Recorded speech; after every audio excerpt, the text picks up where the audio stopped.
In the author's preface, Napoleon Hill explains why and how he wrote Think and Grow Rich. This section serves as both a personal confession and an introduction to the life-changing philosophy he discovered through 20 years of research into the habits, mindset, and methods of successful people. Hill begins by revealing that this book is the result of a remarkable suggestion made by Andrew Carnegie, one of the wealthiest men in the world at the time. Carnegie had a powerful belief that success is not a matter of luck or background, but a result of certain laws of the mind that anyone can learn and apply. He challenged Hill, then a young journalist, to investigate these principles and write them in a way that could help ordinary people achieve extraordinary success.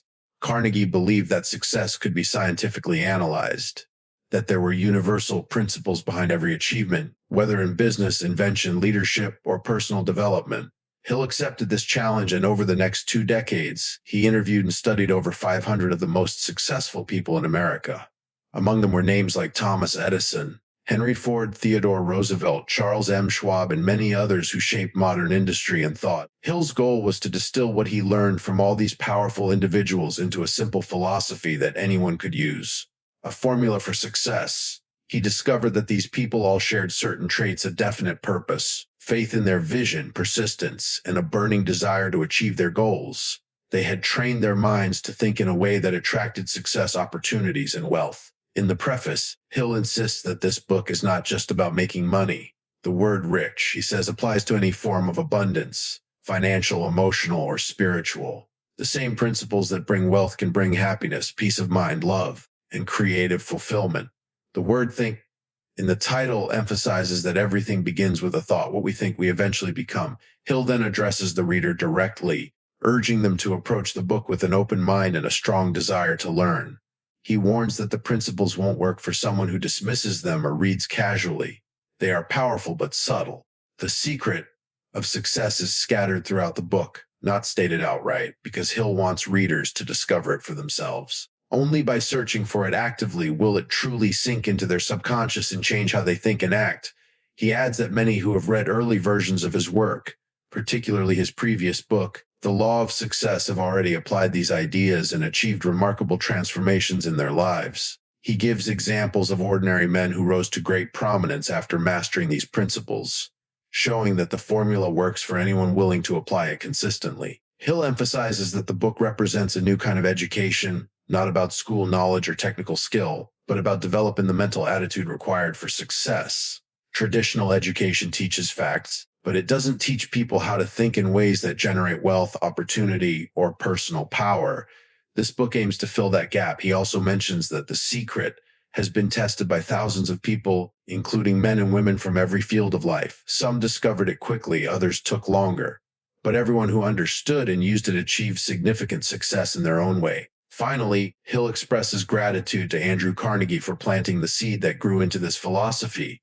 He acknowledges that his 20-year mission to uncover the laws of success would never have begun without Carnegie's initial idea. He dedicates the book to helping readers discover the same secret, the mental power that can transform desire into reality. The preface closes with a tone of challenge and invitation. Hill tells the reader that they, too, can become successful and rich if they find and apply the secret contained within the following pages. He promises that if they are truly ready, meaning they have a burning desire to change their life, they will recognize the secret when they read it.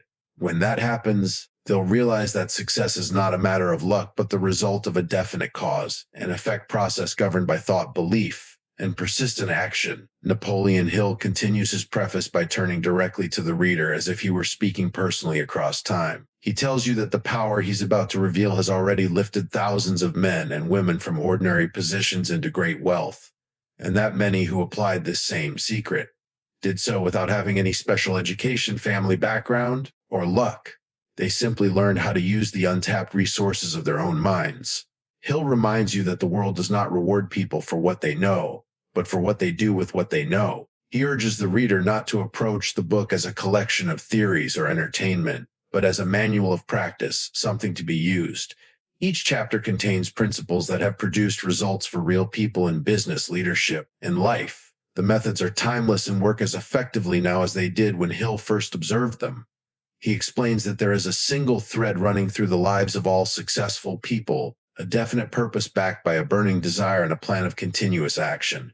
This thread, he says, ties together everyone from inventors to entrepreneurs to statesmen. What distinguishes the winners from the dreamers is not talent or schooling, but the ability to hold one purpose in mind until it becomes reality.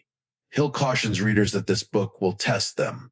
It will make them face their own doubts, habits, and fears. Only those who persist with an open mind and determination will discover the secret that has been hidden in plain sight. He promises that the secret will seem to jump from the page when the reader is ready for it, an almost mystical experience that changes how one thinks forever. He also insists that the knowledge in this book should be taught in every school, because it deals with the most important subject any person can study: how to turn thought into achievement. In his view, millions of people struggle not because they lack ability, but because they have never been taught how to think constructively. They drift through life without a goal, never realizing that their mind is the only real source of power they will ever possess. Hill acknowledges that the philosophy he presents is simple but not easy. The steps are clear, yet they demand discipline, belief, and patience. The secret, he refers to, cannot be handed to someone casually. It must be earned through understanding and use.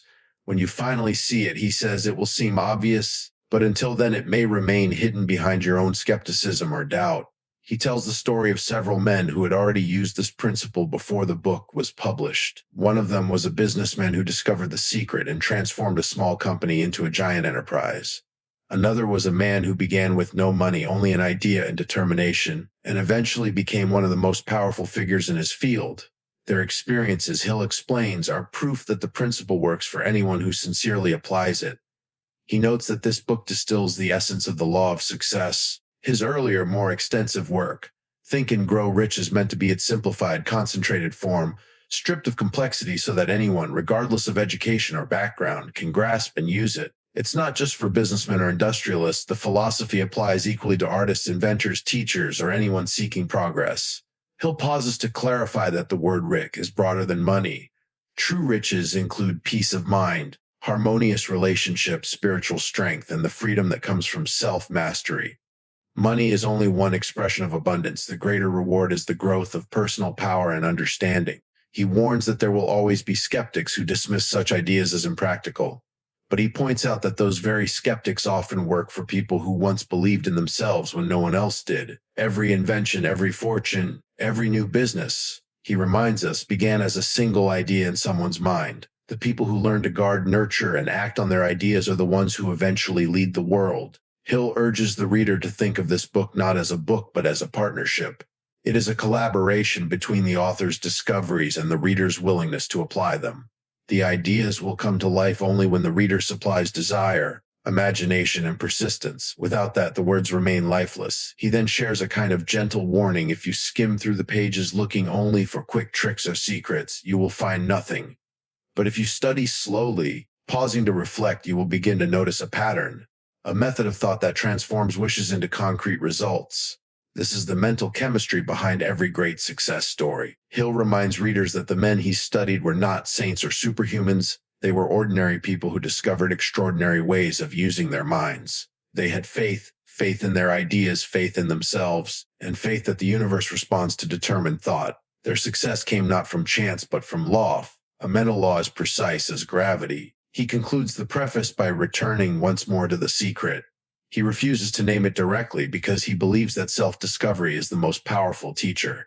If the reader is truly ready, the secret will reveal itself automatically, like a spark that leaps from flint to steel. He hints that it lies within the first few chapters but runs quietly through the entire book.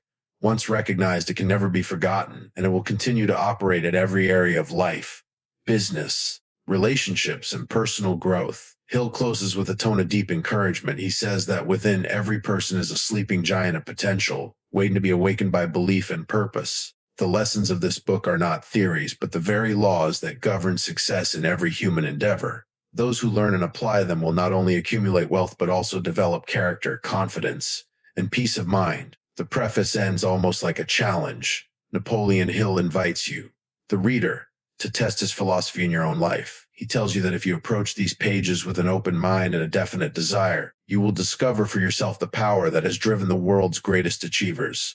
The opportunity is in your hands, he says. The rest depends entirely on how you think. As Napoleon Hill draws the preface to a close, he reminds you that every discovery ever made began with an idea. Electricity, airplanes, radio, automobiles, even the printing press, all started in the invisible realm of thought before becoming tangible realities. The difference between success and failure, he insists, lies in how a person handles the thoughts that pass through their mind each day. Successful people select nurture and act on thoughts that serve their purpose. Unsuccessful people let their minds drift without direction. Hill urges the reader to develop control over their own mind. The human brain, he says, is like a rich garden that will grow whatever you plant, whether it's weeds or flowers. You can choose what occupies your mental soil. Thoughts of courage, faith, and desire will yield success and growth. Thoughts of fear and doubt will bring frustration and failure. The mind does not judge, it simply produces in kind what it is given. This, he emphasizes, is one of the greatest discoveries of humankind. He reminds you that riches come to those who learn to think in terms of abundance, not limitation. The person who constantly says, I can't, or it's impossible, is subconsciously commanding their mind to create obstacles. But the one who repeats, I will find a way, begins to awaken creative forces that attract solutions and allies. Every fortune, he says, begins with this mental decision to focus on possibility rather than defeat. At this point in the preface, Hill's tone becomes almost personal, as though he were speaking directly to one individual who might be struggling to believe. He acknowledges that some readers will be tempted to dismiss his philosophy as too idealistic. He has heard every criticism before, that positive thinking is naive, that success requires luck or inheritance. But Hill answers these doubts with the evidence of his 20 years of study. He tells the reader plainly, I have interviewed hundreds of the most powerful people in the world. Every one of them succeeded because they believed they could, and because they refused to quit until they did. Hill assures the reader that his purpose is not merely to entertain or inspire, but to teach a reproducible method, a system of mental laws as exact as mathematics. If you apply them, he says, you can achieve anything within reason. If you ignore them, you will remain at the mercy of circumstance. The universe, in his view, rewards definiteness of purpose and punishes aimless wandering. He also speaks about faith, not faith in any particular religion, but faith as a mental state, a force that connects thought with reality. Without faith, he writes, desire has no vitality. But when faith is present, the mind transmits belief into action and persistence. Faith, combined with a clear purpose, becomes the bridge between the unseen and the seen, between dreams and their realization. Hill adds that the philosophy in his book has already transformed the lives of countless men and women who discovered it through early circulation of his ideas. Some of them were poor clerks, salesmen, or teachers when they encountered his teachings. Within a few years, they had become leaders in their professions. He emphasizes that these results are not accidents. They are the natural consequence of aligning one's mind with definite purpose and sustained thought. He then turns once more to the subject of education. Hill argues that the most valuable education a person can receive is learning how to think for themselves. Schools teach people what to think, he says, but not how to direct their thoughts toward achievement. Many highly educated people remain poor because they never learned how to use their knowledge constructively. This book, he claims, will give that missing key, the mental discipline that turns knowledge into power. As the preface nears its end, Hill gives a subtle hint about the structure of the book. Each of the chapters that follow contains one essential principle of success, a single step in the path from desire to achievement. But he cautions that the real value of these lessons lies not in reading them once, but in studying and applying them repeatedly until they become habits. He encourages the reader to revisit chapters, take notes, and practice what they learn until the philosophy becomes part of their daily thinking. He then returns to the mysterious secret that he says appears again and again throughout the book. He refuses to name it directly, but assures the reader that it is simple and universal. Some will recognize it at once. Others will need to read the book several times before it becomes clear. Yet when it does, Hill promises it will reveal itself in an unmistakable flash of understanding, the moment when the reader realizes that their thoughts truly have power. Hill concludes the preface with gratitude. He thanks Andrew Carnegie for the original challenge that set him on his lifelong mission. He expresses appreciation to the many successful people who opened their minds and shared their experiences so that others could learn from them. Above all, he thanks the reader, the future achiever, for being willing to open this book and seek the knowledge it contains. In his final lines, Hill offers both encouragement and a warning. He tells the reader that they are standing on the threshold of a new life, but that nothing will happen unless they act.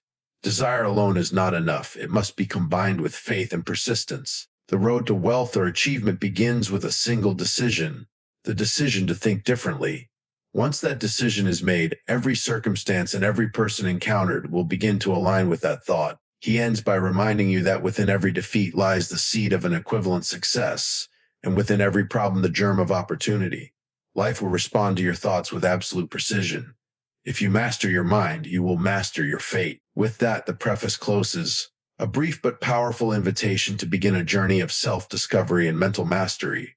Hill leaves you with the sense that you already possess everything necessary for greatness. You simply have to learn how to direct it. The rest of the book, he promises, will show you how. Napoleon Hill opens the introduction with a powerful story, a true story meant to prove his central idea, that thoughts are powerful forces that can shape one's destiny. It begins with a young man who had an extraordinary dream, a dream so strong that it consumed him entirely.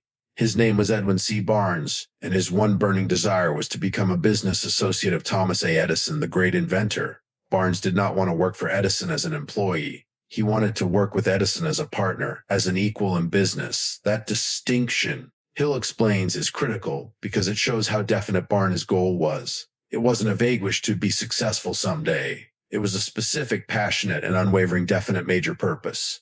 But when Barnes first conceived this desire, he faced a reality that would have stopped most people. He had no money, no education, no influence, and no connections. He didn't even know Edison personally. In fact, when he looked at himself honestly, he saw a man who had nothing to offer except determination and a clear purpose. Still, Barnes was not discouraged. He made up his mind that he would go to see Edison in person and present himself. Hill describes this as the moment of decision, the instant when a dream begins to take form. Once a person decides exactly what they want and refuses to retreat, the universe begins to move in their favor. That single act of commitment, Hill says, is what separates those who wish from those who achieve. So Barnes acted. He didn't wait for money or a letter of introduction or a convenient opportunity. He jumped onto a freight train and rode to Orange, New Jersey, Edison's headquarters, determined to meet the great inventor face to face. He arrived dirty, tired, and poor, but his eyes burned with the light of purpose. When Barnes finally stood before Edison, Hill tells us, the inventor saw something unusual in the young man's expression. Although Barnes's appearance was unimpressive, his determination was unmistakable. Edison later said that he sensed this man was different, that there was something in his face which told him he was ready to do whatever it took to achieve his goal. That instant, Edison agreed to give him a chance. Not as a partner, of course, but as a low-level worker in his laboratory. Barnes accepted without hesitation. Hill emphasizes that this was not a setback, but a beginning. Barnes's burning desire was to become Edison's business associate, and he knew that the opportunity to prove himself had to start somewhere. He didn't complain or look for shortcuts. He focused entirely on making himself useful and waiting for the right chance. Months passed, then years. Many would have given up, convinced that their dream was impossible, but not Barnes. He continued to work with quiet persistence, keeping his goal alive in his mind every single day.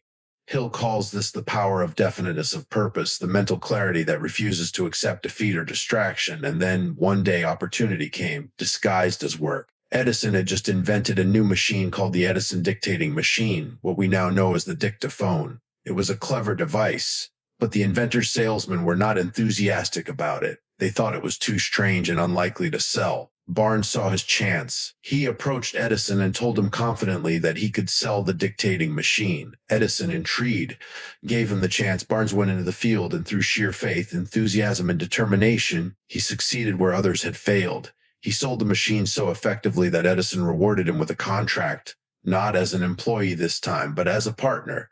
Thus, Barnes achieved his dream. He had literally thought his way into partnership with Thomas Edison. The dream that once existed only in his imagination had become a concrete reality through persistence, faith, and an unshakable belief in himself. Hill points out that the turning point in Barnes's story was the moment he decided, deep in his mind, that he would not settle for anything less than his goal.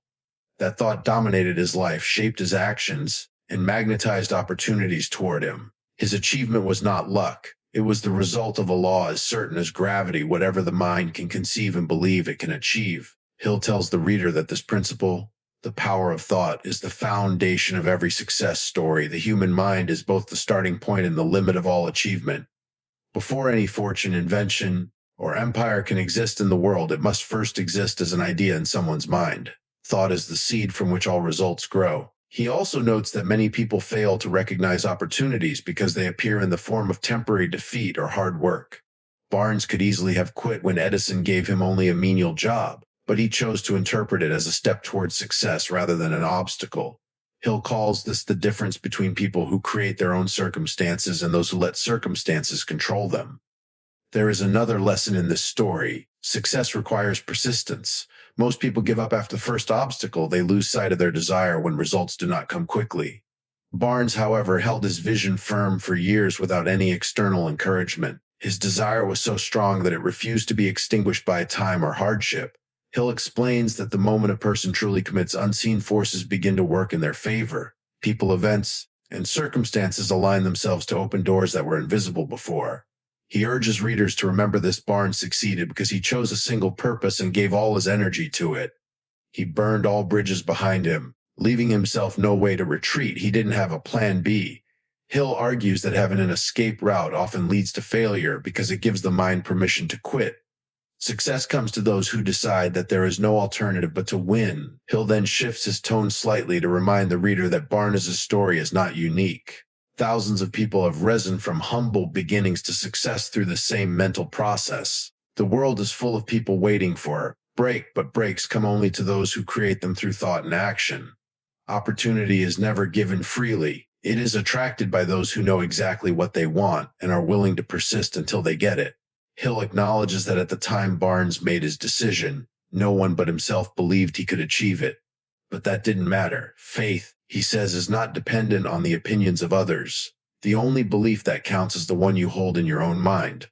Barnes proved that by thinking persistently in terms of success, he could cause external reality to conform to his inner vision. Finally, Hill tells us that there is a great lesson hidden in this story. The lesson that opportunity often hides in the shadows of misfortune or temporary defeat. Life tests every dreamer to see if they are serious. Challenges arise. They are not signs of failure, but invitations to grow stronger. Barnes faced rejection, poverty, and delay, but each challenge only strengthened his resolve.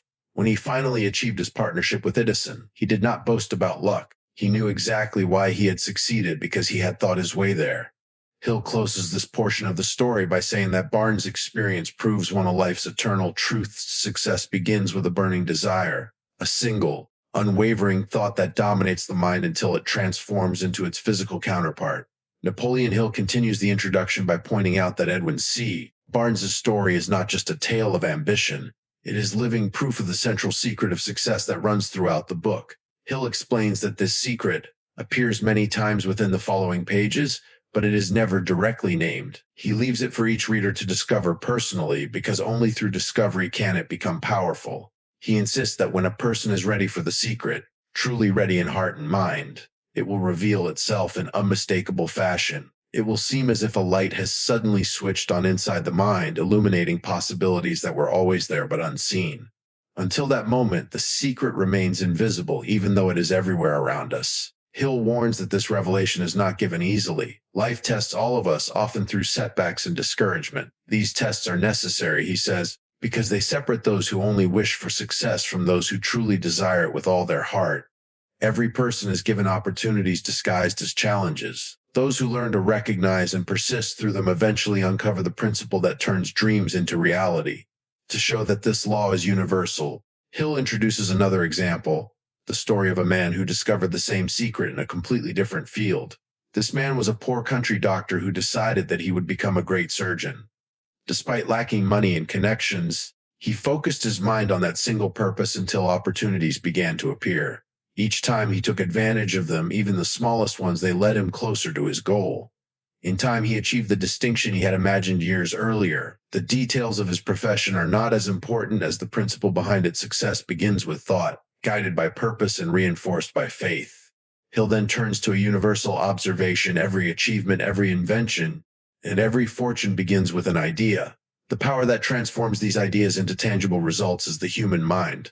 Thought, when mixed with definite purpose, persistence, and burning desire, becomes a force that nothing can stop. He encourages the reader to think of the mind as a broadcasting station, constantly sending and receiving vibrations of thought. The kind of thoughts you dwell on attract their physical counterparts, much like a magnet attracts metal. He reinforces this idea by returning to Barnes's story. Barnes never said, "Wish I could work with Edison." Instead, he declared, "I will work with Edison." That difference between wishing and deciding is enormous. Wishing is weak. Deciding is powerful. Once Barnes made the decision, his thought became a living force that guided his every action. Hill asked the reader to look honestly at their own desires. How many of them are backed by decision and action? And how many are mere daydreams? He emphasizes that the world gives nothing to indecision. People who drift through life without a definite goal find that circumstances control them, while those who know what they want shape circumstances to fit their purpose. He introduces the idea that failure often comes just before success. Many people quit when success is only one more effort away. Barnes could have given up after months of ordinary work for Edison, but he didn't. His faith and persistence carried him through until the right opportunity appeared. Hill urges the reader to remember that the moment you feel like quitting is often the moment when success is nearest. Then Hill shares one of his most important insights: thoughts have a tendency to become their physical equivalents. Whatever dominates your mind will eventually shape your outer life. If you think constantly about poverty, illness, or limitation, your actions and emotions will align with those thoughts, producing more of the same. But if you fill your mind with prosperity, courage, and purpose, those qualities begin to materialize around you.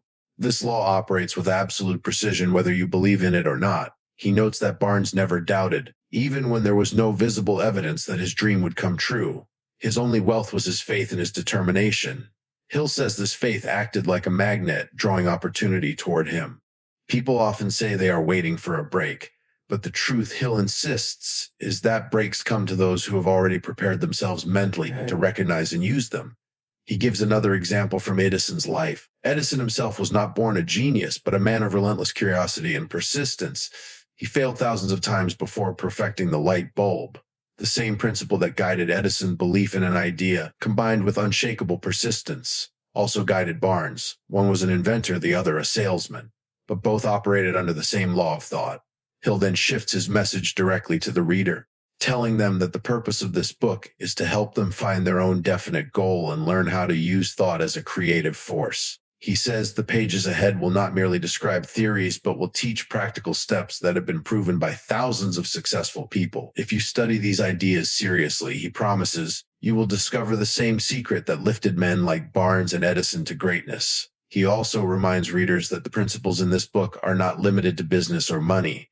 They can bring success in any area: art, love, health, education, or spiritual growth. The mind is the workshop where all human achievement begins. Once you understand how to use it properly, there are no limits to what you can accomplish. At this point, Hill's tone becomes more intimate and urgent. He tells the reader that inside every person there lies a sleeping power, a potential far greater than they imagine. Most people never awaken it because they never give their mind a definite purpose to serve. The purpose of this book, he says, is to awaken that sleeping power by teaching the reader how to control their thoughts, emotions, and desires. He hints again that the secret is revealed many times throughout the book, sometimes in plain sight, sometimes hidden between the lines. Readers who are truly searching will see it quickly. Others may need to read and reread until they recognize it.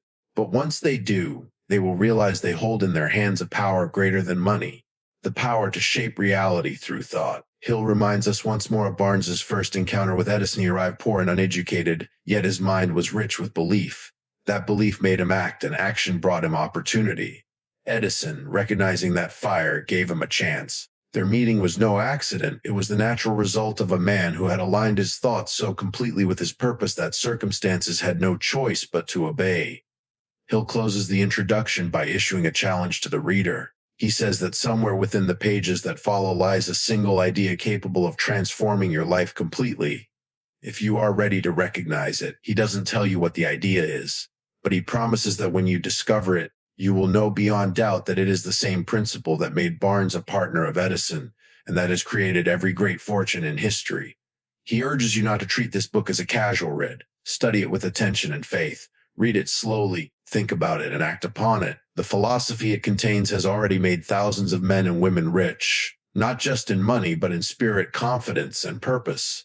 The same secret that worked for them will work for you, provided you truly believe it will. Hill ends the introduction by planting a seed in the reader's mind. Somewhere in the coming chapters lies the key to all reaches: financial, personal, and spiritual. It will not reveal itself to a mind filled with doubt, but it will appear as soon as you decide to believe that you can and will succeed. When that decision is made, the world begins to change because you have changed the way you think. And with that promise that every success begins in the realm of thought, Napoleon Hill concludes his introduction, inviting the reader to begin the real journey to learn how to think and grow rich. Napoleon Hill opens the first chapter with one of the most powerful declarations in the book: whatever the mind can conceive and believe, it can achieve. He tells the reader that every great achievement in human history begins with a single element: desire. Not hope, not wishful thinking, but a burning, relentless desire that refuses to accept failure as an option. He emphasizes that desire is not merely a wish. Wishes are weak and fade easily when obstacles appear. Real desire is something deeper. It is an obsession, a force so strong that it pushes a person to act and to persist until the dream becomes reality. Desire, Hill says, is the starting point of all achievement, the first step toward riches, success, or any worthwhile goal. To make this truth vivid, Hill returns to the story of Edwin C. Barnes, the young man who thought his way into partnership with Thomas Edison. Barnes succeeded, Hill explains, not because of luck or connections, but because he had one clear and powerful desire: to work with Edison. His dream was so definite that it guided every thought and action until it became fact. Barnes did not say, "I would like to work for Edison someday." He said, "I am going to work with Edison." There was no room for doubt. From the moment he made that decision, he began preparing his mind to receive the thing he desired most. Hill points out that this kind of faith-backed desire has a mysterious quality. Once it takes hold of a person, it seems to magnetize the world, drawing opportunities and resources that help fulfill it. He contrasts this with the behavior of most people who never decide exactly what they want. They drift through life with vague wishes, wanting more money, a better job, or greater happiness, but without a burning purpose to drive them. Because their thoughts are scattered, their efforts produce little result. Hill insists that definiteness of desire is what transforms a dream into something real. To illustrate this further, Hill tells the story of a man who became one of the world's greatest leaders because of his intensity of desire. This was Marshall Field, who began life as a poor clerk in a Chicago store. Many men in that same store had the same opportunity he did, yet Field rose above them all because he wanted success more than anyone else. His desire was so strong that it made him do things others would not do: to work harder, to think creatively, to persist longer. Hill says that nothing can resist a man or woman who knows exactly what they want and is willing to give everything to get it. Hill then introduces one of the book's most memorable stories: the story of a warrior who discovered how desire can turn the impossible into victory. A great military leader had decided to invade an island and conquer a powerful enemy. After his army landed, he ordered the boats that brought them to be burned.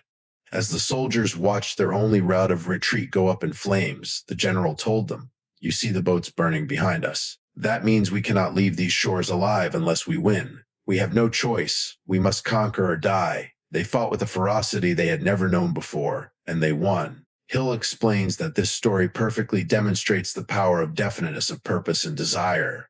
When a person leaves no way of retreat, when failure is not an option, they tap into forces they never knew they possessed. The same law applies in business, art, relationships, and personal growth. When you truly want something and cut off all paths of escape, you will find a way to get it. He then turns to the reader with a direct challenge: what is it that you truly want most in life? He urges them to decide clearly and write it down. Every person who has achieved anything of value, he says, has begun with a definite desire that was transformed into a plan. Without that first step, no other principle in the book will work. Hill points out that the starting point of all achievement, desire, must be turned into its financial equivalent through clear steps. He outlines 6 practical steps for turning desire into reality. Fix in your mind the exact amount of money or goal you desire. Do not be vague. Say exactly what you want. Determine what you intend to give in return for what you desire. Nothing comes for free. Set a definite date when you intend to possess what you desire. Create a clear plan for carrying out your desire and begin immediately, whether you feel ready or not. Write a clear statement of your goal, the amount, the time limit, what you will give in return, and your plan to achieve it. Read your written statement aloud twice daily, once in the morning and once before bed. As you read, see and feel yourself already in possession of your goal. Hill insists that this method is not imagination or daydreaming. It is a practical mental discipline that aligns your subconscious mind with your definite purpose. When you repeat a desire with emotion and faith, your mind begins to believe it. Eventually, belief becomes fact because your thoughts shape your actions and your actions create results. He explains that most people fail because their desires are weak. They wish for things but are not willing to make sacrifices to get them. Strong desire backed by faith and persistence has the power to overcome all obstacles. Weak desire brings only weak results. To make this principle even clearer, Hill tells one of the book's most famous stories, the story of Thomas Edison and his assistant, Edwin C. Barnes, which he revisits from a new angle. When Barnes first decided to work with Edison, his desire was so strong that it overcame poverty, lack of education, and lack of opportunity. He acted on his dream, went directly to Edison, and made himself useful until his chance came. That chance did not appear immediately, but his faith never faltered. Eventually, the opportunity arrived in the form of the dictating machine, and his burning desire transformed it into success. Hill emphasizes that faith plus desire equals power. The combination can overcome failure, discouragement, and delay. When the desire to win becomes so strong that it occupies the mind day and night, the subconscious begins to create ideas, connections, and events that lead toward success. This, he says, is how thought becomes reality. He then warns that many people who read these steps will dismiss them as too simple or too idealistic. Yet, he says, those who actually try them with sincerity often experience results that seem almost miraculous. The reason is that repetition of thought mixed with emotion programs the subconscious mind, and once the subconscious believes something, it works tirelessly to make it real. Hill tells the reader that desire is like a seed. It must be planted in the mind, nurtured with faith and persistence, and protected from doubt and fear until it grows into reality. The moment you allow fear or indecision to enter, the seed dies. That is why you must constantly remind yourself of your purpose. By reading your written goal every morning and night and seeing yourself already in possession of it. He gives another vivid example of burning desire in action, the story of a little boy whose persistence changed his life forever. Hill recalls a visit to his old home where a small African-American boy once came to the door asking to see his uncle, who was working in the fields. The boy's aunt told him the uncle couldn't come to the door, but the boy refused to leave. He simply stood there calm but determined. Finally, the uncle appeared angry and ordered him away. The boy stood his ground and said quietly that his mother had sent him to collect 50 cents. The man shouted again, but the boy did not move. Then something happened. The man's expression changed, his anger faded, and he reached into his pocket and handed the boy the money. Hill watched this with amazement. He realized that the boy had used the same principle as every great leader, a definite purpose backed by unshakable faith. The boy had no fear, no doubt, and no thought of retreat. That, Hill says, is the attitude one must cultivate to achieve success in any field. He concludes this section by stating that every failure, every defeat, every temporary setback carries with it the seed of an equivalent success. The only people who truly fail are those who give up when faced with difficulty. If your desire is strong enough, you will never accept defeat, and that persistence will eventually turn failure into victory. Napoleon Hill continues by explaining that every person who reaches success must pass through moments of temporary defeat, sometimes even seeming failure. But those who keep their desire alive through these moments eventually turn those defeats into triumphs. He stresses that temporary defeat should never be confused with permanent failure. Most people give up when success is just around the corner because they lose faith and forget that setbacks are part of the process. He tells us that Edison himself failed thousands of times before perfecting the electric light bulb, yet he never used the word failure. To him, every setback was simply a discovery of another way that didn't work.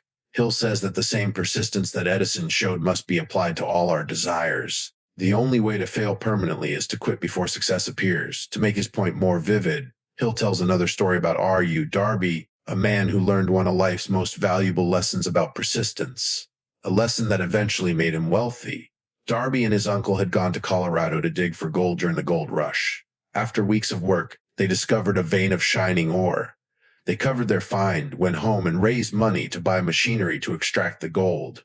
The first few loads of ore brought in profits, but then the vein suddenly disappeared. They drilled on, but the gold was gone. Disheartened, they gave up, sold their machinery to a junk dealer, and went home.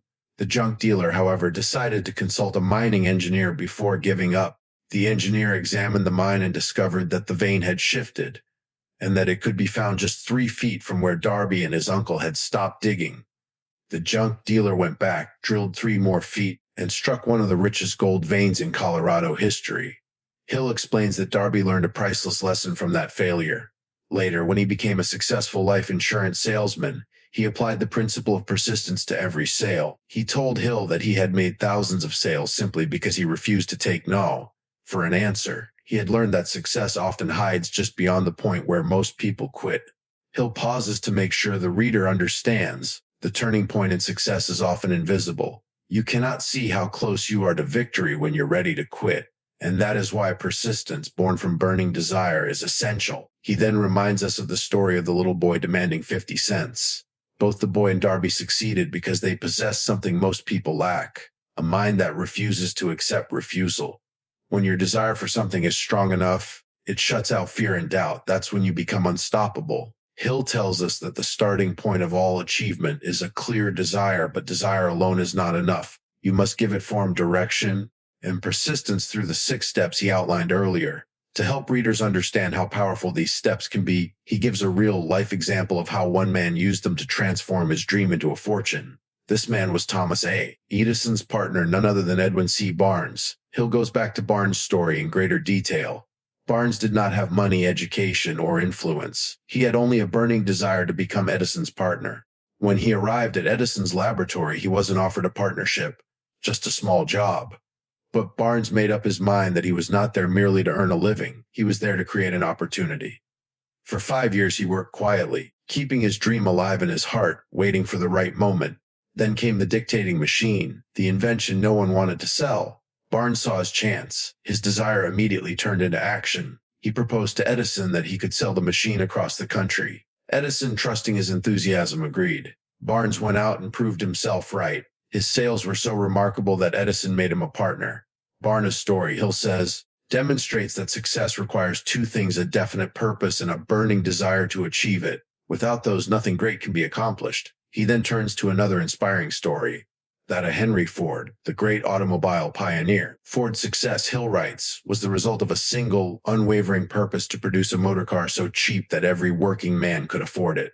He faced endless ridicule and financial struggle, but his desire never faltered. He believed in his vision so completely that he built an empire around it. Hill reminds us that these examples, Edison, Ford, Barnes, Darby, and even the little boy, all prove the same point: strong desire transforms ordinary people into extraordinary achievers. The difference between the successful and the unsuccessful is not luck, intelligence, or education. It is the intensity of desire. He then gives the reader a challenge. Look around you and you'll find that those who achieve are the ones who know exactly what they want and are willing to stake everything on getting it. Most people never make that decision. They want things someday, but never choose a definite time, plan, or price they are willing to pay. Hill says the key to riches lies in making that decision, to fix a definite desire in your mind and hold it there with unwavering faith until it becomes real. Desire, he explains, is the engine that drives the imagination, gives power to the subconscious mind, and energizes the will to act. Then Hill adds a deeper insight: desire alone won't bring results unless it is transmuted into its financial equivalent. That means it must be turned into action, into plans, persistence, and belief. Thought, no matter how strong, must be expressed in action to produce results. He tells the reader that faith, which will be discussed in the next chapter, is the vital step that transforms desire into belief and belief into achievement. Faith, he says, is the chemical that mixes with desire to create power. Without it, desire remains just a wish. With it, desire becomes an unstoppable creative force. Before closing the chapter, Hill offers one final warning and encouragement. He says that poverty and failure are not punishments, but the natural result of neglecting this law of success. Just as the farmer must plant a seed before expecting a harvest, the mind must plant the seed of desire before expecting results. Those who plant weak, doubtful thoughts reap little. Those who plant strong, definite desires reap abundance. He urges readers to go back to the 6 steps, write their desire on paper, and begin reading it every day. Do not stop until your subconscious mind believes it. The moment you believe it, everything around you will begin to change, because you will start to act differently, think differently, and attract new circumstances that support your goal. Hill concludes chapter 1 with one of the most inspiring truths in the entire book. Every human being who reaches the age of understanding of the purpose of money wishes for it. Wishing will not bring riches, but desiring riches with a state of mind that becomes an obsession, then planning definite ways and means to acquire riches and backing those plans with persistence, which does not recognize failure, will bring riches. He tells us that the method by which desire can be transformed into its physical or financial equivalent is so certain that it never fails. The only question is whether the reader will apply it with faith and persistence, or dismiss it as too simple to work. He ends the chapter with a quiet but powerful reminder: the starting point of all achievement is desire. Keep that desire alive, protect it from doubt and fear, and it will eventually find its way into reality. Napoleon Hill begins this chapter by declaring that faith is the head chemist of the mind. It is the element that transforms ordinary thought into spiritual power. Faith, he says, is the connecting link between the finite mind of man and the infinite intelligence that governs the universe. It is through faith that thoughts, when combined with emotion and purpose, attract the physical realities that match them. He explains that when faith is mixed with desire, the subconscious mind picks up those thoughts, translates them into spiritual vibrations, and sends them out to be acted upon by unseen forces of nature. In simpler words, faith makes thoughts alive. Without it, even the strongest desire remains powerless. Hill emphasizes that faith is a state of mind, not a thing one can buy or borrow. It must be created through repetition, belief, and persistence. The mind does not accept faith automatically. It must be trained to believe. Just as muscles grow with exercise, faith grows through consistent use. He says that the most powerful way to develop faith is through autosuggestion, or self-talk, the process of telling the subconscious mind what you want it to believe until that belief becomes fixed and unshakable. When you repeat positive statements about your goals with emotion and conviction, you gradually build the mental condition called faith. Hill then connects this to the previous chapter on desire. Desire is the starting point, but faith is the energizing factor that gives life to desire. Desire without faith is like an engine without fuel. It cannot move. But once faith joins with desire, the combination becomes unstoppable. To make his meaning clear, Hill explains how faith operates in the mind. The subconscious mind does not reason or argue. It accepts whatever is impressed upon it.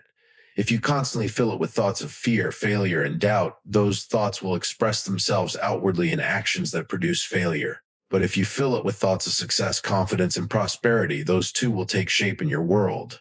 Faith, therefore, is not only a spiritual quality, but also a psychological process. It is built through repetition of belief statements and visualization of success. The more often you tell yourself you can and will achieve something, the more your subconscious mind accepts it as truth, and then it begins to guide your behavior in ways that make that truth real. Hill insists that this is not wishful thinking or blind optimism. It is a natural law of mind, the same principle by which fear, worry, or inferiority create failure. You cannot escape this law. The subconscious mind acts upon whatever you feed it. Therefore, you must choose to feed it only thoughts that build faith and courage. He writes that faith is the foundation of all miracles and mysteries which cannot be explained by science. It is the power that transforms ordinary men and women into leaders and inventors. It is the element that turns words into power, plans into reality, and dreams into results. To demonstrate the practical power of faith, Hill gives examples of great leaders whose achievements were made possible by their belief in themselves and their vision. He mentions Mohandas K. Gandhi, whose faith in nonviolent resistance moved millions of people and shook the British Empire without the use of weapons. Gandhi possessed no money, no army, and no political title, yet his faith gave him authority greater than that of kings. Hill says that this example proves that faith is the most powerful force on earth when properly directed. A single individual with unshakable belief can influence the minds of millions. The same principle applied on a smaller scale can change a single life just as powerfully. He then reminds the reader that faith does not come automatically to anyone. It must be cultivated. The method for doing so, he says, is repetition of affirmations, statements of belief and purpose spoken with emotion and conviction. This is what he calls autosuggestion, and he will explore it more deeply in the next chapter. For now, he wants the reader to understand that whatever thought you consistently impress upon your mind mixed with emotion becomes your reality. If you repeat to yourself daily that you are successful, confident, and deserving of wealth, your subconscious begins to guide your actions to match those ideas. Likewise, if you constantly dwell on poverty, doubt, and fear, you will experience their results. Hill emphasizes that faith and fear cannot exist in the mind simultaneously. One will always dominate the other. Therefore, your first duty is to drive out fear and replace it with faith. The best way to do that is to flood your mind daily with positive, confident thoughts. He provides a practical exercise. Take the written statement of your desire from chapter 1, the one that specifies exactly what you want when you want it and what you will give in return, and read it aloud twice a day. As you do, see and feel yourself already in possession of your goal. Speak with conviction and belief even if you do not yet feel it. Over time, your subconscious mind will accept those words as reality and faith will replace doubt. Hill warns that the opposite process also works, and that is how most people create failure without realizing it. If you repeat to yourself negative thoughts such as, I can't do this, I'm not good enough, or success is for others, not me, your subconscious accepts those statements as commands. It will then guide your behavior in ways that make them true. This, he says, is why poverty and failure are self-created as surely as riches and success are. He adds that faith is the key ingredient in all prayers. When a person prays with true belief that their request will be granted, their mind communicates with infinite intelligence. But if they pray with doubt or fear, their prayers are empty words. The universe responds not to words, but to the vibration of belief behind them. To further strengthen the reader's understanding, Hill explains how faith influences the brain and the body. He says that emotions, such as faith, love, and sex, are the most powerful vibrations the human mind can generate. When thoughts of success are combined with these emotions, they become magnetic and attract their physical equivalent. Faith, therefore, is not only spiritual but biological. It changes how we think, act, and even how our body functions. He notes that this principle works in business, health, and personal relationships alike. People who radiate confidence and optimism draw others to them. Those who radiate fear or doubt repel opportunities. The mind, through faith, becomes like a magnet that attracts whatever it is most strongly focused on. Hill tells the reader that every great fortune begins when someone believes they can achieve it. Before any evidence exists, belief always comes first, proof follows. The person who waits for proof before believing will never achieve great things because they lack the courage to act on faith. He writes that this principle explains why so many people stay poor or mediocre all their lives. They believe that success requires luck or special privilege, so they never attempt the impossible. Meanwhile, others, often less talented or educated, achieve greatness simply because they believe they can and act accordingly. Hill insists that faith is the only known antidote for failure. When you have faith, temporary defeats no longer matter. You interpret them as lessons and continue forward. Without faith, every setback feels final and progress stops. Faith gives persistence its energy and meaning. He reminds us of the words of the Bible, according to your faith, be it unto you. He interprets this as a statement of scientific fact, that the results of your life correspond exactly to the strength of your belief. Whatever you believe deeply becomes your reality. Before pausing, Hill gives a final thought for reflection. Faith can be created through repetition of thought, but it can also be destroyed the same way. Guard your mind carefully. Do not allow others to fill it with fear or doubt. Choose your words and influences wisely, for everything you hear and say is programming your subconscious either toward faith or toward failure. He ends this section by saying that when desire and faith are combined, the mind becomes a powerful instrument of creation. Through that combination, a person can harness the laws of nature, connect with infinite intelligence, and literally think their way into riches and achievement. Napoleon Hill now goes deeper into the mechanism by which faith can be created, strengthened, and directed. He explains that faith is not a mysterious gift that some people are born with. It is a state of mind that anyone can build deliberately. The method, he says, is autosuggestion or repeated self-instruction. He reminds us that the subconscious mind does not distinguish between real and imagined experiences. It accepts all thoughts that are repeated and emotionally charged as truth. Whatever you continually think and feel becomes your reality, because the subconscious mind works constantly to turn your dominant thoughts into physical form. This is why, Hill explains, both faith and fear are created by the same process, repeated suggestion. If you allow yourself to dwell on fears, worries, or doubts, those thoughts become beliefs, and your subconscious mind acts accordingly. It will bring you the very things you fear most. But if you fill your mind with thoughts of success, confidence, and abundance, your subconscious will create conditions that match those beliefs. Therefore, the key to building faith is to control your thoughts. Hill says that the only thing over which a person has absolute control is their own mind, and that power is the foundation of all success. You cannot control external circumstances, but you can always control how you think about them. He urges the reader to practice positive autosuggestion daily. Take the written statement of your definite desire, the one described in Chapter 1, and read it aloud morning and night. As you do, close your eyes and imagine that you already possess the thing you desire. Feel the emotion of ownership, the satisfaction of accomplishment. The stronger the emotion, the faster your subconscious accepts it as fact. Hill explains that emotion is the secret ingredient that gives power to faith.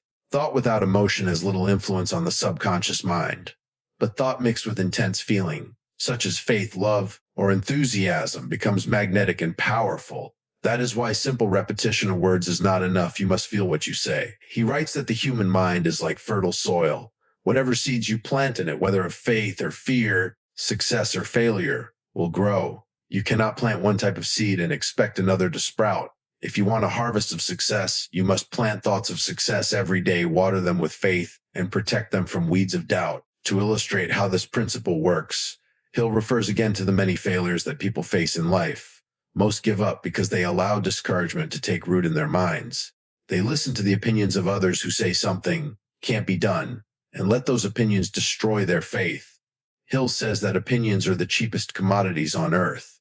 If you allow other people's opinions to influence your faith, you will have no faith of your own. He emphasizes that faith is personal. It cannot be borrowed or shared. Each individual must build it within their own consciousness through repeated thought and self-belief.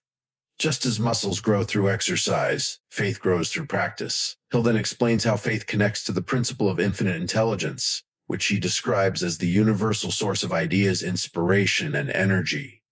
When you impress your subconscious with strong, positive thoughts, it communicates those thoughts to infinite intelligence, which responds by revealing plans, opportunities, and insights that help you achieve your goals.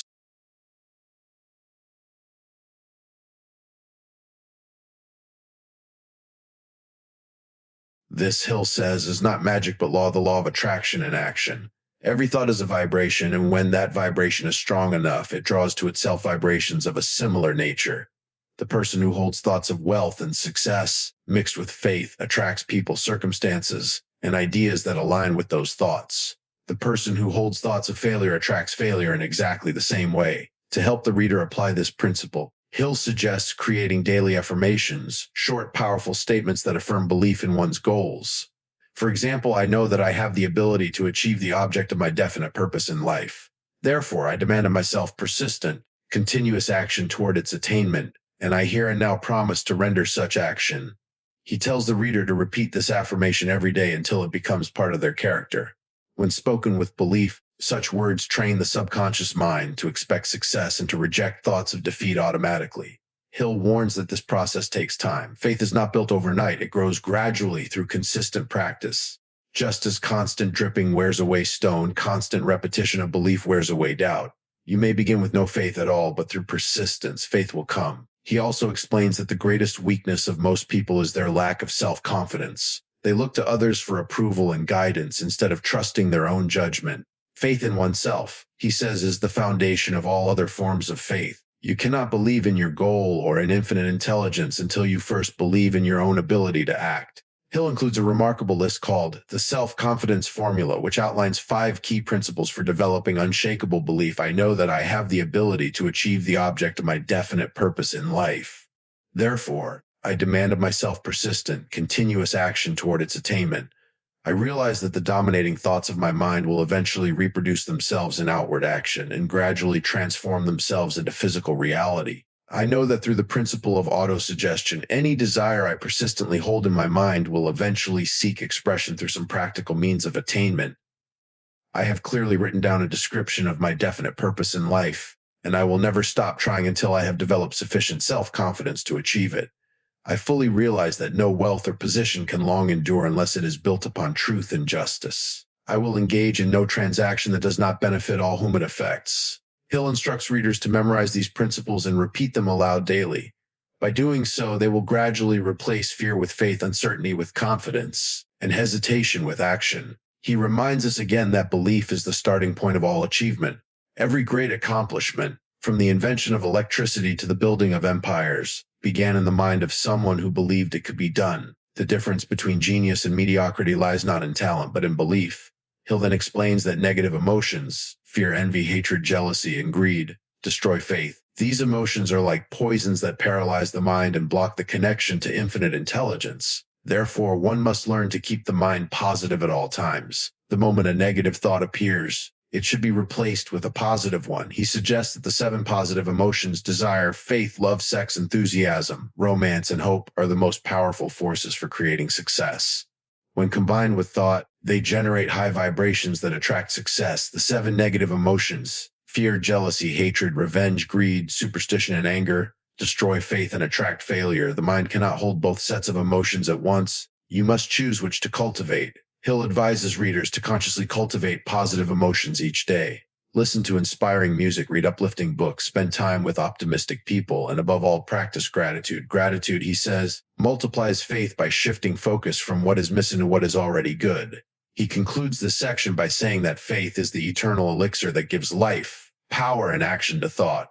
It is the power that makes the invisible visible. The mind that is dominated by faith becomes unstoppable, capable of drawing from infinite intelligence ideas and forces that ordinary people cannot access. He leaves the reader with this powerful statement: thoughts which are mixed with any of the feelings of faith, love, or sex are given greater vitality by the subconscious mind than those originating from cold reason. Faith, therefore, is not mere belief, it is the emotion that transforms imagination into reality. Napoleon Hill opens this chapter by reminding the reader that autosuggestion is the connecting link between the conscious mind, where ideas are formed, and the subconscious mind, where those ideas take root and grow into reality. He calls autosuggestion a self-administered stimulus that feeds thoughts to the subconscious.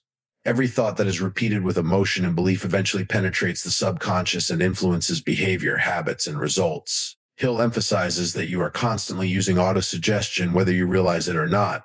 Every time you think, speak, or imagine something, you are instructing your subconscious mind to act upon it. If your thoughts are dominated by fear, doubt, or poverty, your subconscious accepts those ideas and brings them to life. But if your mind is filled with confidence, desire, and purpose, it will create conditions that align with success. Therefore, the key is to control your use of autosuggestion deliberately, to feed your subconscious only the ideas that you want to see realized. Hill ties this directly to the 6-step method from Chapter 1. He reminds the reader to take the written statement of their definite goal, the exact amount of money or success they desire, the date they intend to achieve it, and what they are willing to give in return, and to repeat it aloud twice daily, morning and night. When doing this, he says, it is not enough to simply read the words. You must see, feel, and believe that you already possess what you desire. The subconscious mind responds only to emotionalized thoughts. It ignores empty words. You must generate the feeling of success while affirming it, so that your subconscious accepts it as truth. Hill then gives a vivid analogy. The subconscious mind is like a garden.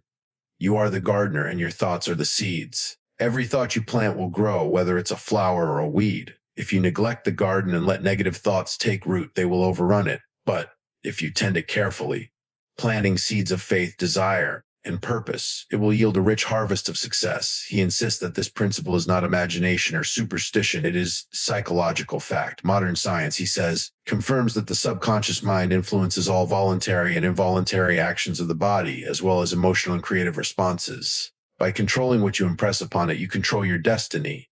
To make this clear, Hill gives practical instruction. He tells the reader to find a quiet place where they will not be disturbed, preferably at night before sleep, and in the morning after waking. Read your written statement aloud. As you do, visualize the object of your desire. See it vividly in your imagination. Imagine holding the money, driving the car, or signing the contract. Feel the satisfaction of success as if it were already real. He insists that visualization is not just fantasy. It is the act of programming the subconscious mind through sensory images and emotion. The more clearly you can imagine your success, the faster it will become your reality. Hill says that many people fail because they do not understand this principle. They read their affirmations mechanically with no belief or emotion and then complain that it doesn't work. But the subconscious cannot be tricked by empty words. It responds only to feelings of conviction. Therefore, faith must be developed alongside repetition. He explains that the mind becomes magnetized with the thoughts we hold most often. A person who constantly thinks about poverty unconsciously attracts conditions that reinforce it. A person who constantly thinks about success attracts opportunities, ideas, and people that make success possible. He calls this the law of autosuggestion and says that it is as certain as the law of gravity. You cannot escape it. You can only decide how to use it. If you use it positively, it brings prosperity. If negatively, it brings failure. Hill illustrates this principle through examples of successful men who deliberately used autosuggestion. He refers again to Edwin C. Barnes, the man who became Edison's partner. Barnes had visualized himself as Edison's associate long before it happened. Every day he affirmed his goal and imagined himself working side by side with the great inventor.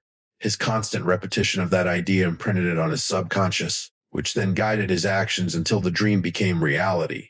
Hill explains that Barnes had nothing but a thought when he started.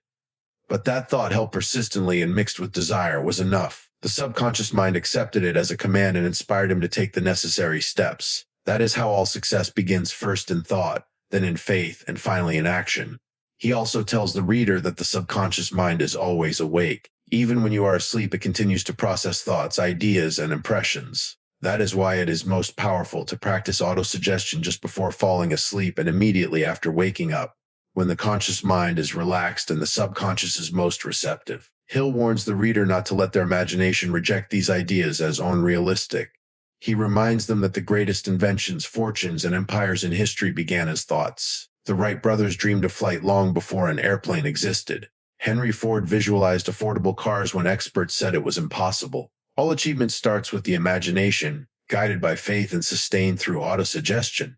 He adds that the subconscious mind acts with absolute impartiality. It does not care whether the thoughts you feed it are good or bad, positive or negative. It will work just as hard to make your fears real as it will your dreams. Therefore, you must guard your mind as you would guard a treasure. Hill advises the reader to avoid negative influences, gossip, pessimistic people, and destructive media, because every impression enters the subconscious. He says that one of the main reasons most people fail is that they allow outside voices to dominate their thinking. The subconscious, being impressionable, picks up those vibrations and turns them into beliefs. He then teaches that autosuggestion works best when combined with written goals and definite plans. The act of writing fixes thoughts in the conscious mind. The act of reading them aloud impresses them upon the subconscious. When both are charged with emotion, they create faith. To strengthen this process, Hill gives an important tip: speak your affirmations as if the object of your desire were already achieved. For example, instead of saying, "I will become successful," say, "I am successful." The subconscious accepts present tense statements as facts, not future possibilities. Hill then connects autosuggestion to the physical body. He explains that thoughts, once impressed upon the subconscious, influence the body's energy, attitude, and performance. People who constantly affirm health and strength tend to enjoy better vitality, while those who dwell on illness often attract sickness. This, he says, is another demonstration of the mind-body connection. He reminds the reader again, repetition is key. You cannot plant a seed and expect a tree the next day. Faith and autosuggestion require continuous effort, daily repetition until the belief becomes automatic. When your subconscious finally accepts your desire as reality, it will orchestrate everything needed to make it happen through intuition, hunches, and new opportunities. Hill emphasizes that this is the same process used by all people of great achievement, whether they realize it or not. The successful person is one who deliberately controls this process, feeding their mind only the thoughts that serve their purpose. He concludes this section by saying that autosuggestion is the master key to influencing the subconscious mind. Through it, you can unlock infinite power, overcome fear, build faith, and transform desire into physical reality. But the key must be used with understanding, persistence, and emotional conviction. He leaves the reader with this reminder: you may voluntarily plant in your subconscious mind any plan, thought, or purpose which you desire to translate into its physical or monetary equivalent. The subconscious acts first on dominating desires mixed with emotional feeling, such as faith. Napoleon Hill continues by emphasizing that the power of autosuggestion lies in repetition combined with emotion. He warns that mere words will not reach the subconscious unless they are accompanied by feeling, particularly feelings of faith, belief, love, or desire. The subconscious responds only to emotionalized thoughts. He explains that people often fail because they repeat affirmations without genuine emotion. They may say the right words, but their hearts and minds remain filled with doubt. In that case, the subconscious receives mixed signals, both desire and disbelief, and therefore produces weak or confused results. Hill insists that this principle is absolute. The subconscious mind always acts upon the strongest feeling present. If fear dominates your emotions, it will overrule desire. But if faith is stronger, then desire will find expression in the outer world. This is why one must constantly strengthen faith through repetition and positive association. He offers a practical approach throughout the day. Whenever you think of your goal, visualize it vividly and speak about it with enthusiasm. Speak to yourself as though you are already living your dream. Allow yourself to feel the gratitude and excitement of having achieved it. These feelings are the magnetic power that impresses the subconscious and sets unseen forces into motion. Hill explains that this process is similar to tuning a radio. The subconscious is always broadcasting and receiving vibrations of thought. When your mind vibrates at the frequency of faith and success, it picks up similar vibrations from other minds and from infinite intelligence. But when it vibrates at the frequency of fear or doubt, it attracts more of the same. He reminds the reader that the subconscious mind is neutral. It does not choose between good or bad, right or wrong. It simply follows instructions. This means that every thought, whether constructive or destructive, is accepted and acted upon. Therefore, it becomes your responsibility to monitor your thoughts constantly and replace any negative ones with positive alternatives. Hill offers a metaphor: the mind is like a ship, and you are its captain. Your conscious thoughts are the commands you give. The subconscious is the crew that obeys without question. If you keep shouting, "I can't," "I am afraid," or "I don't deserve success," your crew will carry out those commands faithfully. But if you say, "I can," "I will," and "I deserve abundance," the crew will steer the ship towards success. He then warns that negative influences are among the greatest dangers to progress.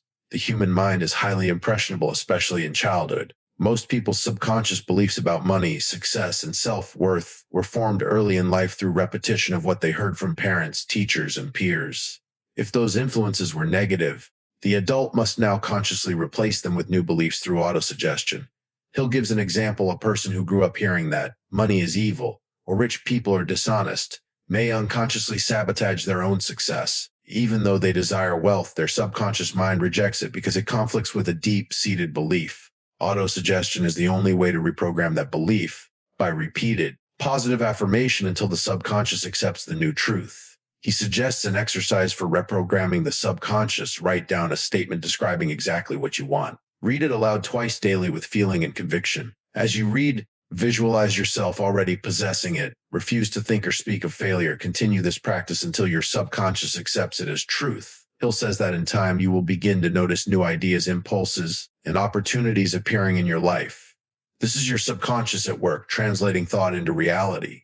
You may suddenly feel inspired to take actions that bring you closer to your goal, or meet people who provide the help you need. None of this is coincidence. It is the natural outcome of controlled thought. He explains that autosuggestion works in the same way negative thinking does, except in reverse. Most people unconsciously use autosuggestion to maintain failure. They constantly repeat to themselves that they can't, that life is hard, or that success is for others. Over years, these thoughts become beliefs, and those beliefs shape their destiny. The purpose of conscious autosuggestion is to reverse that process, to deliberately feed the mind constructive beliefs that produce prosperity and happiness. Hill notes that the greatest obstacle to using autosuggestion effectively is the habit of disbelief. Most people have been trained to believe only what they can see, but the power of thought operates on the unseen level first. He urges the reader to suspend disbelief long enough to experiment with these principles.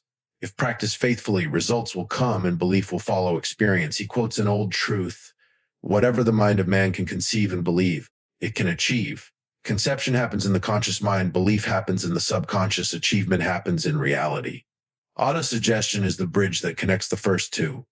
Hill then discusses the role of emotion and imagination together. He explains that when emotion and imagination are combined, they create a living picture in the subconscious. The subconscious treats every vividly imagined experience as if it were real. That's why people who vividly imagine failure often experience it, and why those who vividly imagine success inevitably move toward it. He warns against using this power carelessly. The mind will always act upon dominant thoughts. If your dominant mental picture is one of fear, lack, or failure, those conditions will manifest. Therefore, he urges readers to deliberately build mental pictures of abundance, courage, and success, and to replay those pictures until they replace every trace of doubt. To illustrate the point, Hill tells the story of a salesman who had struggled for years to meet his quota. He began to practice autosuggestion, repeating every morning, "I am confident, capable, and persuasive. My customers trust me. My sales double every month." Within a few months, his income increased dramatically. When asked what changed, he said, "Nothing outside, only my thoughts." Hill explains that this transformation happens because autosuggestion changes the mental attitude, and mental attitude determines behavior. A person who believes in success speaks differently, walks differently, and attracts different results. This is why controlling thought is the most powerful tool a human being possesses.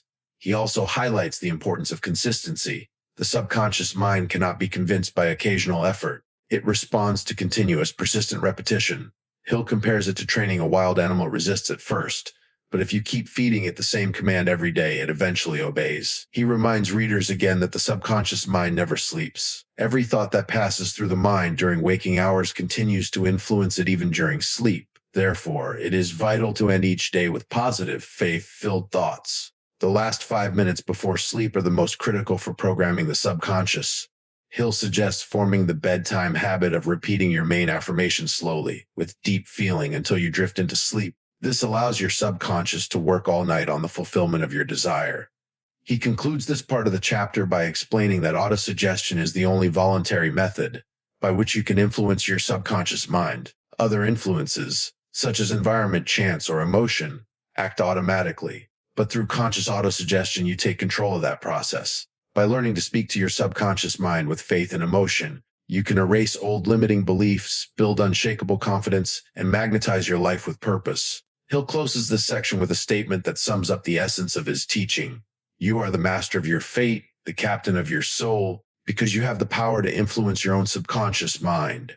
Napoleon Hill begins this chapter by distinguishing between general knowledge and specialized knowledge, pointing out that general knowledge, no matter how vast, is of little value in accumulating wealth. He observes that universities produce many educated people, yet few of them are rich. The reason, he says, is that knowledge alone is not power. It becomes power only when it is organized and intelligently directed toward a definite purpose. Hill defines specialized knowledge as knowledge that is specifically focused on one field and is used in a practical way to serve a particular purpose. It's not the possession of facts, but the application of those facts that creates results. He reminds readers that successful people use knowledge as a tool. They learn what they need, then apply it toward achieving their goals. He gives an example of Henry Ford to illustrate the difference. Ford, he notes, had very little formal education, and some critics even called him ignorant. But when asked questions he couldn't answer, Ford simply called in one of his many experts who could. Ford didn't need to know everything. He just needed to know where to find people who did. His genius lay not in storing facts, but in organizing knowledge and putting it to work efficiently. Hill explains that this example reveals a great secret of success. You do not need to possess all the knowledge yourself. Instead, you must learn how to acquire it or how to surround yourself with people who have it. The power of knowledge grows when it is combined through cooperation, what Hill later calls a mastermind alliance. He urges readers to stop underestimating themselves because of lack of formal education. Many successful people never finish school yet achieve greatness because they focused on what mattered most, applying specialized knowledge to a definite aim. On the other hand, many educated people remain poor because their knowledge sits idle, unorganized, and unused. Hill stresses that ideas are the true starting point of all fortunes and that ideas are born from specialized knowledge mixed with imagination and organized effort. To get rich or successful, one must know where to get the right kind of knowledge, not just any knowledge. For instance, a lawyer's knowledge is different from an engineer's, and both differ from that of a sales expert. The person who learns to combine different types of knowledge toward a single goal becomes unstoppable. He explains that knowledge is like raw material, valuable only when refined and used. A person may know everything about chemistry, yet remain broke unless that knowledge is applied in a way that produces value for others. Hill points out that money flows to those who organize knowledge and use it to fill a need. He then moves to the idea of personal experience and observation as sources of specialized knowledge. You can learn from books, from other people, or from your own life. Every failure, every success, every job or experiment provides data. The wise person studies these experiences and extracts lessons from them. Hill suggests that modern society makes it easier than ever to access knowledge through libraries, universities, and experts in every field. But he cautions that the accumulation of facts is not enough. One must develop the habit of applying those facts through action and definite plans. Knowledge and used is like a pile of lumber that never becomes a house. He shares another important idea. You can borrow knowledge through cooperation. When you form a team or alliance with others who have skills you lack, you multiply your power. He gives the example of successful business leaders who employ accountants, engineers, sales experts, and technicians, each providing specialized knowledge that contributes to the common goal. Hill highlights that wealth is created not by individuals working alone, but by groups organized around a shared purpose. This concept connects back to his principle of the mastermind. Each person brings their own kind of specialized knowledge, and when united harmoniously, the result is far greater than the sum of its parts. He also warns against trying to do everything yourself. The most successful people are those who focus on their strengths and delegate other tasks to experts. The ability to coordinate and use other people's knowledge is a far more valuable skill than knowing everything personally. To make this principle practical, Hill outlines a method. Determine the exact kind of knowledge you need for your definite purpose. Find out where and how to acquire it, through schools, online study mentors, or partnerships. Organize what you learn into a plan of action. Put that plan to work immediately. Continue learning and improving as your needs change. He stresses that specialized knowledge is not static, it must be continuously developed. The world changes rapidly, and those who stop learning fall behind. Hill notes that many businesses fail because their owners stop educating themselves. They rely on outdated knowledge while the world moves forward. He also points out that successful people often pay for knowledge. They buy books, attend courses, or hire consultants because they understand that knowledge is the best investment. He contrasts this with people who hesitate to spend money on education or self-improvement but waste it on entertainment or unnecessary luxuries. Hill provides an inspiring reminder that knowledge is not measured by degrees or certificates but by its usefulness. A person with a clear goal and focused knowledge is more powerful than someone with vast general education but no direction. The key, he says, is to have a definite purpose and to keep all learning directed toward that purpose. He goes on to describe how every successful enterprise begins with an idea backed by specialized knowledge. For instance, every great invention came from someone who learned something specific and then used imagination to apply it in a new way. Knowledge gives birth to ideas, and ideas give birth to wealth. Hill uses the example of Edison's invention of the electric light. Edison was not merely experimenting randomly. He was guided by specialized knowledge of electricity and materials. Each failure was an experiment that produced new data. He kept applying that knowledge until the goal was achieved.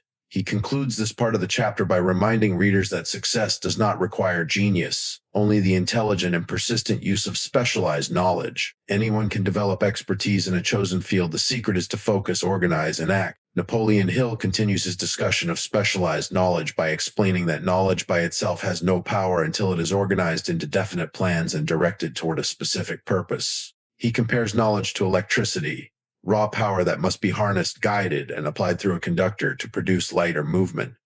The human mind is that conductor, and a definite purpose gives knowledge its direction. Hill stresses again that education does not equal wealth. Many people with university degrees struggle financially, while others with little formal schooling achieve great success. The difference lies in how they use what they know. The educated person may have learned facts and theories, but the successful person applies knowledge to meet needs, solve problems, or create value. He then discusses how knowledge must be translated into action through imagination, faith, and persistence. Without action, knowledge remains inert. Hill gives an example. An engineer may know everything about building bridges, but if he never takes the initiative to design one, his knowledge is wasted. The same applies to a writer, inventor, or business person. Success depends not on how much one knows, but on how well one uses what one knows. Hill introduces a practical truth: the most successful people surround themselves with others who possess specialized knowledge that they lack. No one person can master every subject, but through cooperation and organization, a group of people can combine their knowledge to achieve great results. He calls this principle the mastermind, which he later expands upon as one of the most powerful success tools. He describes how great industrial leaders like Henry Ford, Andrew Carnegie, and Thomas Edison organized groups of experts in different fields to carry out their visions. Ford didn't need to know every technical detail about engines. He hired engineers who did. Carnegie didn't personally mine iron or build factories. He surrounded himself with metallurgists, accountants, and managers who executed his plans. Their genius was in organizing and directing knowledge, not in possessing it all. Hill explains that this is a critical insight for anyone wishing to become rich. You don't have to be an expert in everything. You must know how to coordinate and use the knowledge of others. The ability to gather information and talent around a definite purpose is far more valuable than any single skill. He then shifts focus to the value of continuous learning. Specialized knowledge must be updated and adapted to new conditions. The world changes quickly, industries evolve, technologies shift, and consumer needs transform. Those who stop learning soon find their knowledge obsolete. Hill says, the person who ceases to study simply because they have finished school is forever doomed to mediocrity. He urges readers to form the habit of self-education, read books related to your goal, attend lectures, seek mentors, and observe successful people. Every piece of information should be judged by one standard: will this help me achieve my definite purpose? If it does not, it's a distraction. Hill notes that the modern world provides endless opportunities for learning, even outside formal education. He encourages the use of public libraries, night schools, and correspondence courses. Today, we could include online learning. The key is not where you learn, but what you do with the knowledge. To make this concept vivid, Hill recounts stories of individuals who used specialized knowledge to transform their lives. One example is a man who worked as a clerk in a small store. He studied advertising in his spare time and became skilled at writing sales copy. When he applied his new knowledge, his employer's business grew rapidly, and soon he was offered a partnership. Eventually, he started his own advertising agency and became wealthy. This story illustrates that knowledge becomes power only when it's applied with imagination and initiative. The man didn't wait for opportunity.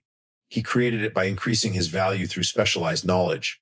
Hill then emphasizes the importance of knowing what kind of knowledge you need. You must begin with a definite chief aim, a clear vision of what you want to achieve, and then identify the exact knowledge required to get there. Without a goal, one risks gathering information that has no practical use. The goal determines what knowledge is necessary. He also points out that no one ever becomes truly successful by accident. Every great fortune or achievement begins with organized planning and directed knowledge. Even luck, he says, is nothing more than preparation meeting opportunity. When a person is prepared through knowledge, what others call luck simply appears as natural success. Hill takes this concept further by explaining that knowledge has economic value only when it is used to benefit others. The marketplace rewards those who apply knowledge in ways that solve problems or fulfill desires. Thus, the secret to financial success is to take specialized knowledge and transform it into products, services, or systems that people need. He gives the example of Thomas Edison again, a man who turned his knowledge of electricity into hundreds of inventions that improved human life. Edison's genius was not just in understanding science, but in applying it to practical, marketable uses. Hill says that every person, regardless of background, can follow the same pattern on a smaller scale, find what people need, learn how to provide it, and deliver it effectively. He reminds the reader that imagination is the workshop in which specialized knowledge is transformed into wealth. Knowledge alone is the material, imagination shapes it into ideas that have value. This partnership between learning and creativity is the source of all progress. Hill also warns against a common mistake: the tendency to rely on general knowledge or scattered interests. Many people spend their time gathering bits of unrelated information, but such knowledge lacks focus. To succeed, one must concentrate all efforts and learning around a single, definite objective. He summarizes this principle through a simple formula: organized knowledge plus definite purpose to action power. Each part of the formula is essential. Knowledge without purpose is wasted. Purpose without knowledge is blind, and both without action are useless. Hill further explains how to convert knowledge into power, combine knowledge with imagination to form ideas, develop those ideas into plans, execute those plans through organized effort. This process transforms invisible thought into visible success. He also highlights that many fortunes are built by people who profit from the knowledge of others. The person who organizes experts, investors, and workers into a functioning system can create massive value without personally mastering every skill. This is how industrialists and entrepreneurs multiply their impact, through leadership, coordination, and vision. Hill concludes this chapter with a challenge. He urges readers to begin immediately building their own storehouse of specialized knowledge. Whatever your ambition, business, invention, art, or service, identify what you must learn and start now. Gather information, seek mentors, study your field, and never stop improving. He reminds us that there is no such thing as wasted learning when directed toward a definite purpose. Every piece of knowledge can become a stepping stone toward mastery if used intelligently. Finally, Hill ties the lesson back to his central theme: knowledge, when properly organized and directed to a definite end, becomes power. That power, when backed by desire and faith, becomes the force that leads to riches. In other words, knowledge is not just about learning, it is about becoming. The transformation from ordinary to extraordinary begins when a person takes what they know, focuses it on what they want, and acts with determination until success follows. Napoleon Hill opens this chapter by declaring that imagination is the workshop where all human plans are created. Every great achievement, every building, invention, or business first took shape as a thought in someone's mind. Before wealth appears in the physical world, it must first be created in the mind through imagination. He explains that man's only limitation lies in the development and use of his imagination. The ability to think creatively is what separates humans from all other creatures. It allows us to shape raw materials, discover new truths, and convert invisible ideas into visible realities. Everything that exists around us, cars, airplanes, cities, and even civilizations, was once only a thought. Hill describes imagination as a faculty of the mind that must be trained, stimulated, and directed just like a muscle. The more one uses it, the stronger it becomes. People who habitually think in creative, constructive ways develop a kind of magnetic power that attracts ideas and opportunities. Those who neglect imagination, however, find their minds growing rigid and limited by routine. He distinguishes between two forms of imagination: synthetic imagination and creative imagination. Synthetic imagination rearranges old ideas, concepts, or plans into new combinations. It's the kind of imagination most people use in daily life, inventing new business strategies, improving existing products, or finding better ways to do something. It does not create anything new, but it reorganizes what already exists into more useful forms. Creative imagination, on the other hand, is a higher faculty. It is the channel through which ideas, hunches, and inspirations come directly from infinite intelligence, what some might call God, the subconscious, or the universal mind. Through creative imagination, the human mind communicates with unseen forces and receives flashes of insight that seem to come from nowhere. Hill explains that every great inventor, artist, or genius has relied heavily on creative imagination. Thomas Edison, Alexander Graham Bell, Henry Ford, and others all reported moments when ideas seemed to flash into their minds unexpectedly. ideas that changed the world. These moments of inspiration were the result of minds that were prepared by faith, desire, and persistent thought. He emphasizes that imagination is activated by desire. When a person wants something intensely and holds a desire in their mind constantly, the subconscious begins to work on it, blending known facts with creative ideas until a workable plan appears. The stronger the desire, the more actively the imagination operates. Hill illustrates this principle with the story of the great industrialist who dreamed of building railroads and steel empires. Men like Andrew Carnegie. They started with nothing but an idea and a burning desire. Through imagination, they transformed intangible dreams into massive industries. He also notes that imagination is the starting point of every fortune. Before money can be earned or success achieved, one must conceive an idea that others will value. The person who develops the ability to imagine useful ideas and apply them with persistence will always find opportunities no matter the state of the economy. Hill writes that ideas are the beginning points of all fortunes, and adds that ideas can be transmuted into cash through organized plans. Therefore, the imagination must not only produce ideas but also work hand in hand with practical planning. Without imagination, planning becomes mechanical and uninspired. Without planning, imagination remains only a dream. He reminds readers that the greatest wealth comes not from hard labor alone, but from imaginative thought combined with action. He points to history's most successful people, inventors, artists, and entrepreneurs, and notes that their wealth originated from intangible ideas before it ever became tangible reality. To prove this, Hill tells a story about an inventor who had an idea for a small machine that could revolutionize communication, much like the typewriter or telephone did in earlier generations. The man's friends laughed at him and said it was impossible. But he persisted, visualizing his invention, improving it through imagination, and ultimately bringing it to life. That idea made him a millionaire. Hill says that many people fail to achieve success because they rely only on reason and logic, ignoring imagination. They are trained to think in conventional ways, never daring to dream. But progress, he insists, always depends on those who can see possibilities that others cannot. Imagination is what allows one to see beyond the limitations of the present and into the possibilities of the future. He then discusses how imagination can be developed. Like any skill, it grows with use. The more one uses it purposefully, the more ideas will come. Hill advises setting aside regular time for creative thought, moments of solitude when you can reflect, daydream, and allow your mind to wander freely. During these sessions, let desire and faith guide your imagination toward your definite goal. He also warns against ignoring flashes of inspiration. Many people receive ideas that could change their lives but dismiss them as foolish or impractical. Hill insists that such ideas are often messages from infinite intelligence, sent in response to faith and desire. He urges readers to write down every significant idea and examine it carefully. It may contain the seed of great fortune. He reminds readers that most successful people made their fortunes from a single idea. Often that idea came to them during a period of intense desire, struggle, or need. They held onto it, nurtured it, and refused to let it die until it bore fruit. This persistence combined with imagination is the essence of creative success. Hill compares imagination to fertile soil. The more seeds you plant, that is, the more ideas you entertain, the greater your chances of growing something valuable. However, just as a farmer must cultivate his land and protect it from weeds, you must protect your imagination from doubt, fear, and negative influence. He notes that imagination thrives in an environment of faith and optimism. When the mind is filled with fear or criticism, creativity shuts down.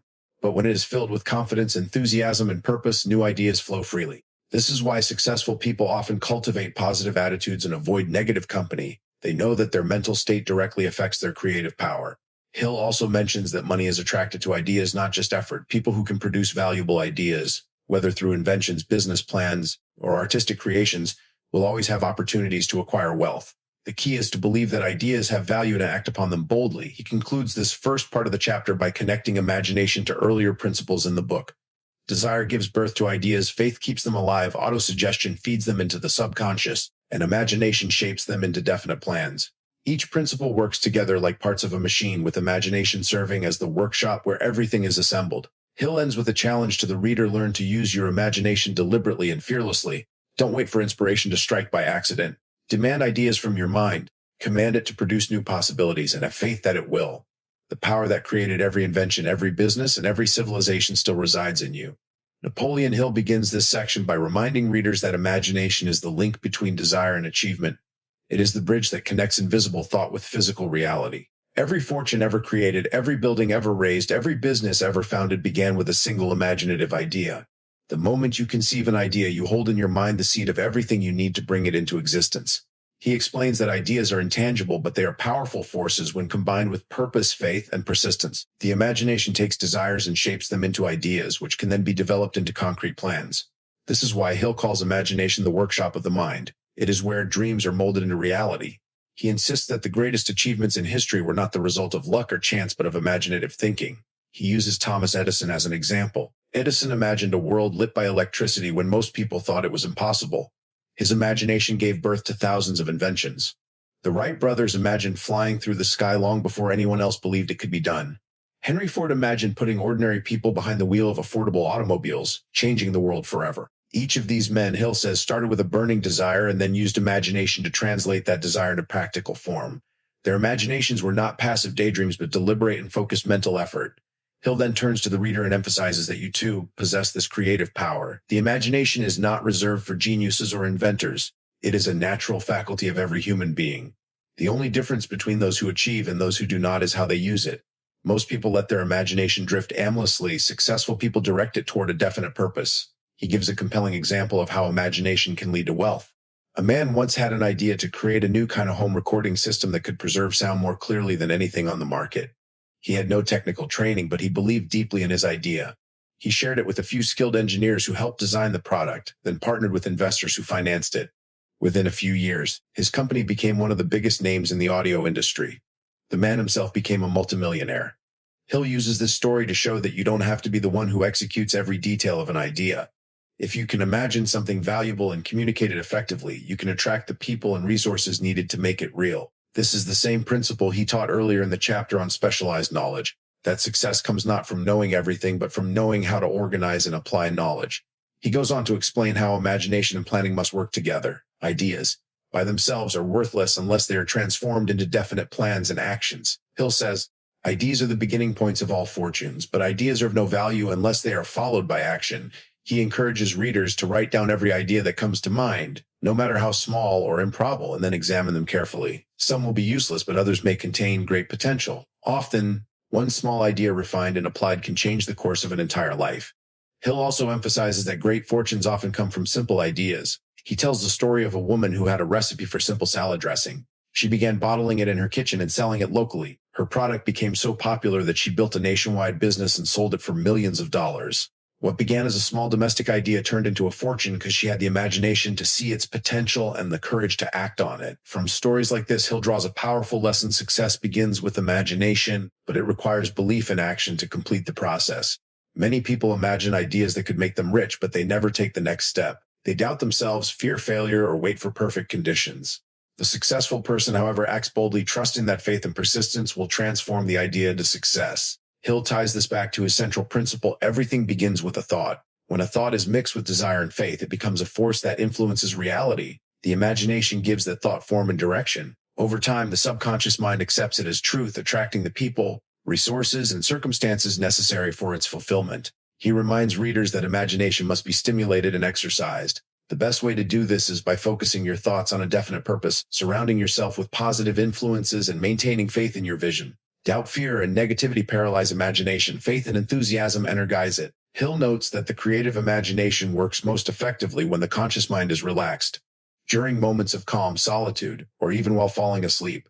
Many great thinkers have said that their best ideas came to them in flashes when they weren't actively trying to think. This is because creative imagination draws ideas from the subconscious and from infinite intelligence, which can only communicate when the mind is open and quiet. He advises readers to cultivate this sensitivity by taking time each day for quiet reflection, writing down ideas immediately when they arise. The more you respect and use your imagination, the more reliable it becomes. Hill also discusses how the imagination is influenced by emotional energy. Thoughts charged with emotion, particularly enthusiasm, love, or faith, stimulate the creative faculty far more than cold reasoning. This is why successful people often speak with passion about their goals. Emotion gives power to imagination. He then shifts to the practical application of imagination in business and personal life.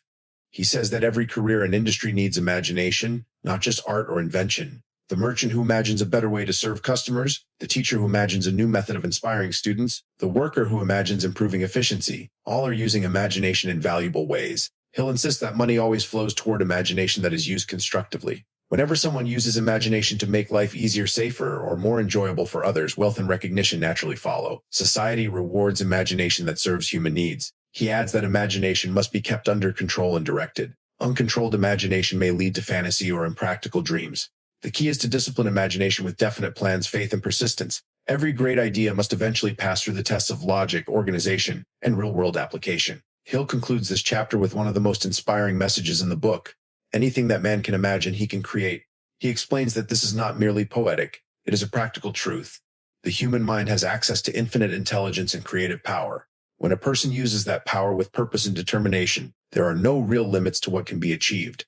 He reminds readers again that you are the architect of your own life. Every day you are using your imagination, whether consciously or unconsciously, to shape your future. If you imagine fear, failure, and limitation, those will manifest.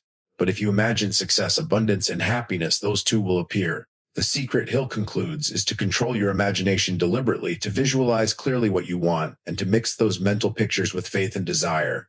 Through repeated thought, they become magnetized and begin to draw their physical equivalent toward you. He ends by challenging the reader to begin immediately. Close your eyes and see yourself already in possession of your burning desire.